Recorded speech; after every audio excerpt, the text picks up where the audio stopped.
एक कीड़ा अगर सिपाही आ जाता है और उसको कॉलर से पकड़ के नीचे उतार है तो कितनी बड़ी बात है। इज्जत नफ्स के मामले में किसी किस्म का कोई कॉम्प्रोमाइज नहीं होना चाहिए। इश्तिहारी में मुलव्वस एवं माफिया बांग के सामने आ रहे हैं, इसी पुलिस की बदौलत सियासतदान भी डर रहे, उसको भी अपनी जिद का ख्याल रखे। नाज़रीन, मैं हूं आपका मेजबान आसिफ मुगल और आप देख रहे हैं मशरिक डिजिटल। नाज़रीन, आज हमारे स्टूडियो में एक बहुत ही मशहूर शख्सियत और ताजर बरादरी से उनका ताल्लुक है। खुद भी वो ताजर हैं, आज़म मार्केट के सदर हैं और IBPI के सदर भी हैं। नाज़रीन, जिनका नाम मलिक ज़मान है। आज उनसे गुफ्तगू करते हैं मुख्तलिफ पहलू पर कि जो मुल्की सूरत हाल चल रही है या जो ताजर बरादरी के साथ आजकल हो रहा है, जो गवर्नमेंट कर रही है, जो पीरा फोर्स बनाई गई है, मुख्तलिफ मौज़ूआत पर इनसे गुफ्तगू करेंगे। आइए गुफ्तगू का आगाज़ करते हैं। जी अस्सलाम वालेकुम मलिक साहब। जी वालेकुम सलाम भाईजान, क्या हाल है? ठीक है अल्हम्दुलिल्लाह। जी मलिक साहब, सबसे पहले बताइएगा, क्योंकि आज़म मार्केट से आपका ताल्लुक है, वहाँ के आप सदर भी हैं, तो उधर से स्टार्ट लेते हैं कि ये भी पिछले रोज़ एक चोरी हुई थी आज़म मार्केट के अंदर, उसके हवाले से बताइएगा कि पुलिस का क्या रिस्पॉन्स था आप लोगों से? जी उसमें काफ़ी हद तक जी पुलिस ने बड़ा अच्छा ताउन किया, नो डाउट। जो मुतलका SP साहब थे उन्होंने अनथक मेहनत के साथ, उनकी जो अपने SHO साहिबान की टीम थी जी उनकी मेहनत के साथ वो सारे चोर पकड़ लिए थे, और ये हमारे लिए बड़ी अच्छी बात थी। जिन लोगों ने वो चोरी की थी वो पकड़े गए। पकड़ने के बाद अब केस चला गया इन्वेस्टिगेशन के पास। जो ऑपरेशन की हद तक था वहाँ पे तो बड़ी अच्छी कंफर्टेबल हो गई, मतलब जो SP सिटी बिलाल साहब है, उन्होंने बड़ा अच्छा कॉपरेट बड़ा किया। अच्छा कोऑपरेट किया। अच्छा, अब इन्वेस्टिगेशन की हद तक जब बात आई उसके बाद वहाँ पे रिकवरी का मामला बड़ा गमगीन हो गया। जी जी, वो मैं वहाँ पे प्रोग्राम गया था, अभी पीछे जो उन्होंने प्रोग्राम एक अरेंज किया था, वो अच्छा। मलक साहब हैं, कोई क्या नाम था? अच्छा, वैसे मैं आपको बताता हूँ थोड़ा सा कि जो रिकवरी का मामला है थोड़ा सा इस टाइम चल रहा है लंबा। ठीक है। उम्मीद है वो भी अल्लाह खैर कर देगा, क्योंकि मैंने तो एक ही, हम लोगों में ना, हम ताजर लोग हैं, ताजर लोगों में ना एक चीज़ होती है, वो बड़ी खुल के अब बात करते हैं। मैंने हाजी साहब से पूछा था जिनकी ये चोरी हुई थी कि हाजी साहब आप अपनी ज़कात पूरी देते हैं? उन्होंने कहा मैं ज़कात पूरी देता हूँ। सही जो बंदा ज़कात पूरी देने वाला है ना, उसका माल कहीं गायब नहीं होता। सही हो मिल जाएगा, उसकी किस्मत में होगा, इंशाल्लाह मिल जाएगा। सही कह रहे हैं। अच्छा, वैसे जरा बता दें कि कितनी को रिकवरी अभी तक आप नहीं, अभी इतनी खास कोई इतनी रिकवरी नहीं, 10 लाख 5 लाख कितनी को? अभी तो थोड़ी सी है। थोड़ी सी है। थोड़ी चलें सी। आगे बढ़ते हैं। अच्छा, मार्केट के हवाले से ज़रा बताइएगा, ये पीरा फोर्स बनने के बाद जो आपके ऊपर कोई असर कोई इसका हुआ है, कोई मतलब कि कोई बुरा इम्पैक्ट है या कोई अच्छा इम्पैक्ट है? क्या मतलब आप क्या समझते हैं? देखिए, मैं एक एज ए ताजर होने के नाते मैं आपको बताऊंगा, ये जो पीरा फोर्स बनी है, यहाँ पे जो अफसरान लगाए हैं इसके ऊपर, मैं बड़ा हैरान हूँ कि इनको या तो तरबियत नहीं है या इनको पता नहीं है कि ताजर क्या है। एक करोड़ोंपति बंदा जिसकी अपनी करोड़ों की दुकान है, एक उसकी अपनी मालियत है, हाँ उसके आगे किसी ने को ठेला लगाया या कोई चीज़ की है, उसको एक दो दफ़ा वार्निंग दे दो। ठीक है। अगर वार्निंग के बाद काम ना हो तो फिर बंदा बात करता है। ये मैं आजकल ये देख रहा हूँ कि ये पीरा फोर्स वाले काफ़ी हद तक बदमाशियों में उतरे हुए हैं। ये नए नए लड़के भर्ती हुए हैं, इनके ऊपर नए नए अफसर आए हैं, और ये बड़े अजीब तरीके से ताजों के साथ बिहेव कर रहे हैं। ऐसा नहीं होना चाहिए। इनसे इनका गवर्नमेंट का वोट बैंक खराब हो रहा है। इससे जो एक मैसेज जा रहा है वो एक बदतमीजी का कल्चर मैसेज जा रहा है। अच्छा, आज़म मार्केट में टोटल बताएं कि एक क्योंकि बड़ी बड़ी मार्केट है और एक मशहूर मार्केट है, फिर भी मतलब कि ताजर बरादरी के साथ ऐसा नारवा नहीं, मैं सलूक। आज़म मार्केट की अकेली बात नहीं कर रहा। आज़म मार्केट अल्हम्दुलिल्लाह यहाँ पे कोई तकरीबन अप्रोक्सीमेटली 21-22 हज़ार के करीब दुकान है। आप 3 से मल्टीप्लाई करें, इतने गोदामों में हम जी। लोग दुकानों में काम कम करते हैं, गोदामों में ज़्यादा करते हैं। जी जी। खैर हमारी मार्केट में, आज़म मार्केट में इतना नहीं है, लेकिन जो हमारे इर्द गिर्द जो मार्केटें हैं वहाँ पे ज़्यादा इस चीज़ बातें सुनने में आ रही है सही। कि जो पीरा शीरा नीरा जो भी फोर्सेस हैं, यहाँ का जो अमले के बंदे हैं वो बड़ी लोगों के साथ, ताजरों के साथ बदतमीजी करते हैं। ऐसा नहीं होना चाहिए। अच्छा मलिक साहब, एक बिल्कुल ये हमारे साथ ही हमसाई जगह है, ये गुलबर्ग के अंदर ही एक फैशन एवेन्यू बना है। यहाँ पे सारे खाने पीने वाले और मुख्तलिफ ब्रांड्स बैठे हुए हैं।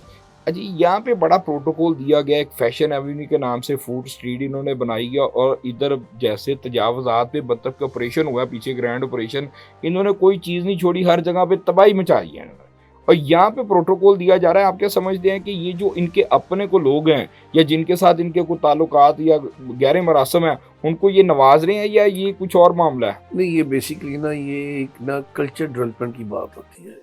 यहाँ की देखिए गुलबर्ग का और अंदरुल का मजाज ज़मीन आसमान के। ठीक है। वहाँ पे नो डाउट जितने भी ताजर बैठे हैं, बहुत सी जेंट्री है, वो यहाँ के रहने वाले हैं। कोई गुलबर्ग के हैं, कोई मुस्लिम टाउन के हैं, कोई इकबाल टाउन के, ये मेन इलाकों के जौहर टाउन की साइड से है, DH की साइड से है। जी जी। अब उनके लिए एक अच्छी सी इन्होंने जो फूड स्ट्रीट बकौल आपकी जो इन्होंने बनाई है, क्या उनकी वहाँ पे नजायज़ तजावज़ात नहीं होती? पड़ी हुई है बाहर मेन सड़क के ऊपर, उन्होंने कुर्सियां, इवन की जो पार्किंग है ना, पार्किंग उन्होंने फुटपाथ पे बना दी है। अब ये बात आ गई, ये मॉडल है जी। वो मॉडल नहीं है। ये ये मॉडर्न की साइड पे है, वो मॉडर्न की साइड पे नहीं है। सही है। ये जदीद निज़ाम में ज़िंदगी की साइड पे, फैशन डेवलपमेंट की साइड पे है। यहाँ पे एक चीज़ का नाम दिया गया है, वहाँ पे ये चीज़ नहीं है, वहाँ पे फुकदान है। और मज़े की बात, अंदरून लाहौर से जितना पंजाब के अंदर रेवेन्यू जनरेट होता है, शायद ही किसी और जगह से होता हो। मैं आपको छोटी सी चीज़ें बताता हूँ। ये अंदरून वॉल सिटी है, 8 यूनियन काउंसिल का एक हिस्सा है, जिसको 12 दरवाजे 13 मोड़ी कहते हैं। अगर देखा जाए तो मिनी पंजाब ये है। बिल्कुल। जुम्मे के रोज़ सारे दुकानदार यहाँ पे आके ख़रीदारी करते हैं, चाहे किसी ने कपड़ा लेना, चाहे किसी ने जूतियाँ लेनी हो, चाहे किसी ने अनाज लेना हो, चाहे किसी ने कॉस्मेटिक की चीज़ें लेनी हो, चाहे किसी ने कोई केमिकल लेना हो, हर चीज़ यहाँ पे ही अवेलेबल होती है। कभी ये चीज़ देखी जाएगी? लेकिन वहाँ के रहने वाले वो ताजर जो दुकानदार हैं, उनको क्या चीज़ें इन लोगों ने प्रोवाइड की हैं और उनके साथ किस तरह सुतीली माँ वाला सलूक किया जाता है, वो किसी ने ढकी छुपी बात नहीं। ये थोड़ा सा जदीद इलाका है आपके साथ मतलब वाला। फर्क तो फर्क पड़ तो गया। क्यों नहीं है जी, फर्क पड़ना है। देखें, एक वाइट कॉलर में और एक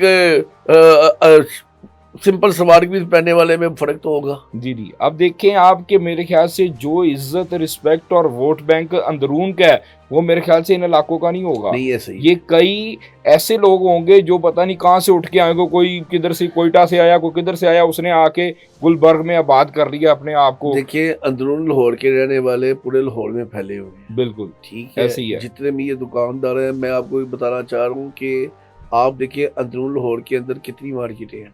अकबरी मंडी वहाँ पे है जी, आजम मार्केट वहाँ पे, शाला मार्केट वहाँ पे, गारमेंट की रंगमहल मार्केट वहाँ पे, शू मटीरियल की मार्केट यहाँ पे, मोती बाजार यहाँ पे, पाकिस्तान क्लास मार्केट यहाँ पे, टकसाली मार्केट यहाँ पे आप मैन्युफैक्चरों की मार्केट देखिए कितनी कहाँ की कहाँ पहुँच गई हुई है। और होता क्या है, होता केमिकल मार्केट यहाँ पे। होता क्या है, होता ये है कि अंदरून लाहौर है, उसको वैसे ही उन्होंने एक अथॉरिटी बनी हुई है, नो डाउट वो अथॉरिटी जिसका नाम वो WCLA है, उन्होंने अपने हद तक अच्छा काम किया है। मैं उनकी ये बातरीफी करने नहीं बैठा, लेकिन जो फुकदान ताजरों का, आप ताजरों को, एक बाइज्जत ताजर अपनी दुकान पे बैठा हुआ है, एक कीड़ा अगर सिपाही आ जाता है और उसको कॉलर से पकड़ के नीचे उतार है, तो कितनी बुरी बात हो, सोच वाली बात। और वो उन जैसे मुलाजिम उन लोगों ने रखी हो जी, और ये टैक्स देते हो, और बंदे के दिल के ऊपर होती नहीं कि यार इतनी बाइज्जत शख्सियत हो और एक आके दो अपना बंदा आके उसको कॉलर से पकड़े और कॉलर से पकड़ के बैठा के उसको किसी सीट के लेके जाए, बुरी बात। ऐसा नहीं होना चाहिए। कमर्शियल सेल्फ रिस्पेक्ट मेन, बाकी बात है कोई और चीज़। पहले आप देखिए, आप एक पिछले दौरे हुकूमत था जिसको इमरान खान का दौरे हुकूमत कहते थे, वहाँ पे तरबियत बच्चों को, नौजवान नस्ल को दी गई थी, तरबियत किस चीज़ की, बदतमीजी की।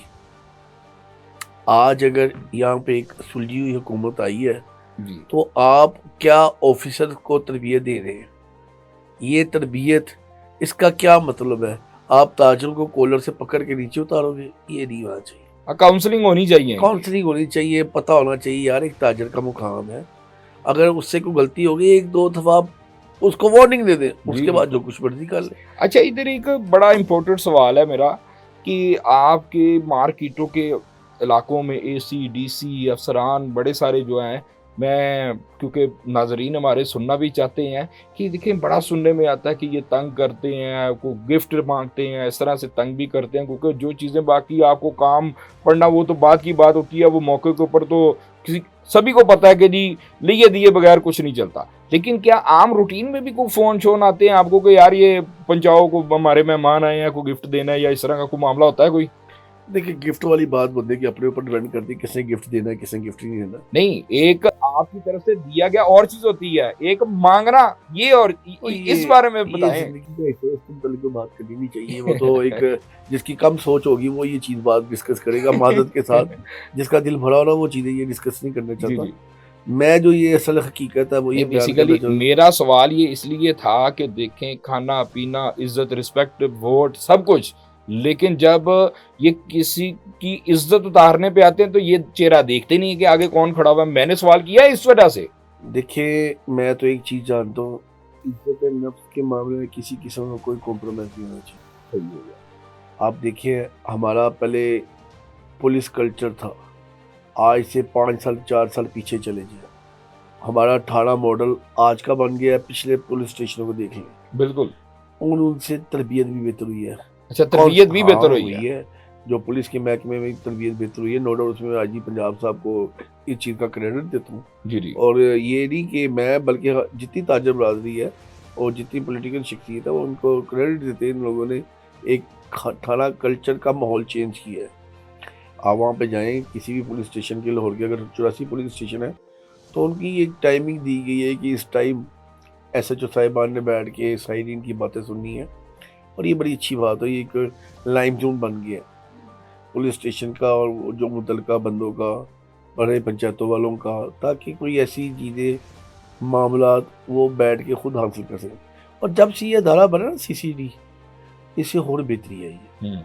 बेहतरी क्या आई है? बेहतरी ये आई है कि जो वो एक डर लगा होता था ना कि अभी आए हैं, किसी ने चूड़ियाँ पहनी हुई है सोने की, वो उतार के ले गए, किसी ने बालियाँ पहनी हुई हैं, वो उतार के ले गए। लेकिन अब आ गए डर। डर तो पैदा किया डर उन्होंने। पैदा किया और डर ऐसा पैदा किया है कि सब लोग रूपोश हो चुके हैं।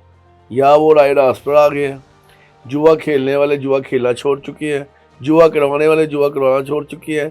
जो लोग इस किस्म की चीज़ें करते थे, जो बदमाशी में मुलव्वस थे, उन्होंने बदमाशी छोड़ दी है। जो इश्तिहारी में मुलव्वस थे वो माफिया मांग के सामने आ रहे हैं या मुल्क छोड़ के बाहर चले गए हैं। ये खुशहाल बात है। लोग यहाँ पे अब एक जो नया टास्क दिया जा रहा है वो ये है कि बगैर असला यहाँ पे घूमे। जी। और ये भी बड़ी अच्छी बात है। जो चीज़ अच्छी अप्रिशिएट करने वाली है अच्छा उसको मक हमें साहब, अप्रिशिएट करना है। ये हमारा टॉपिक चल तो रहा है, आपका भी ताल्लुक अंदरून शहर से, और आपने बड़ा अरसा एक गुजारा है और आगे भी गुजारना है, अल्लाह पाक आपकी ज़िंदगी करे।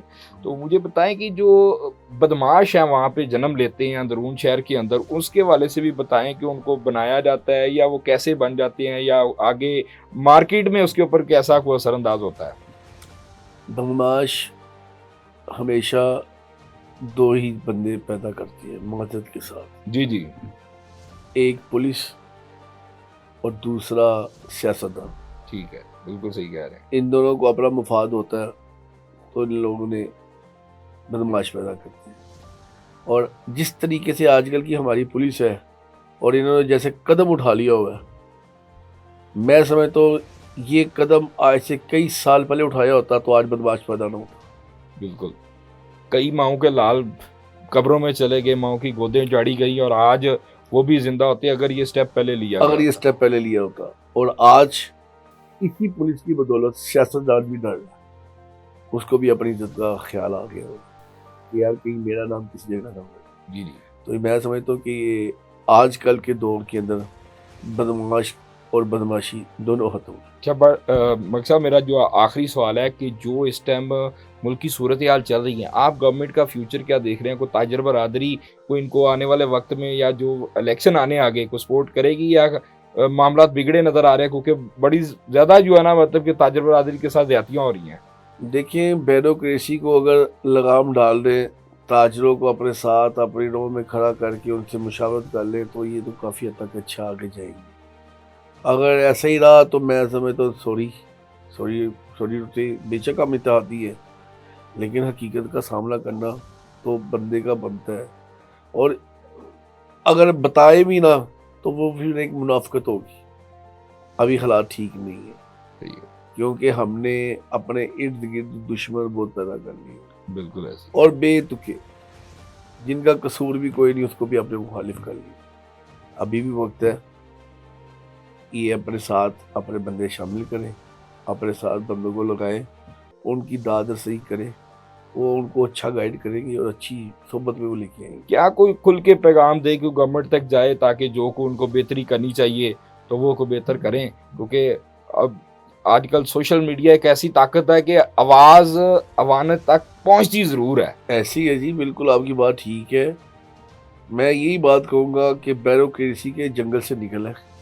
ये जो एक गुंजल पड़ा हुआ है, इन्होंने एक खाकदार ताल लगाई हुई है हमारी सीएम साहबा के इर्द गिर्द, इससे निकले। नो डाउट सीएम साहबा ने, मरीम नवाज साहबा ने बड़े अच्छे काम किए हैं।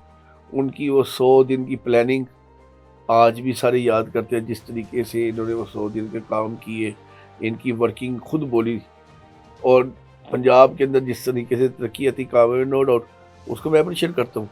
लेकिन मादरत के साथ जो ये ब्यूरोक्रेसी है ना, और जिस ब्यूरोक्रेसी के इर्द गिर्द उन्होंने एक अपनी खाकदार तारे लगा के उसको घेरा हुआ है, उससे निकलना चाहिए। उनको आप अपने कारकुन की सुननी चाहिए, कारकुन को मोटिवेट करना चाहिए, अपनी पार्टी को मोटिवेट करना चाहिए, अपनी तंजीम सादी करनी चाहिए, और उनको आम आदमी की बात जो उनका अपना वर्कर उन तक पहुंचा सकता है वो सुननी चाहिए। जी नाज़रीन, आपने मलिक ज़मान साहब की गुफ्तगू सुनी। उन्होंने कहा कि जो ताकतवर शख्सियात के साथ ताल्लुकात ब्यूरोक्रेसी या सियासतदान MP MNS तो हैं, लेकिन आम आदमी की, आम कारकुन की सुनी नहीं जाती। सभी को लूप में लें, बराबर रखें सभी को, ताकि जो है ना किसी की इज्जत में भी फर्क ना आए। और क्योंकि वोट बैंक है तो वो आम आदमी का है।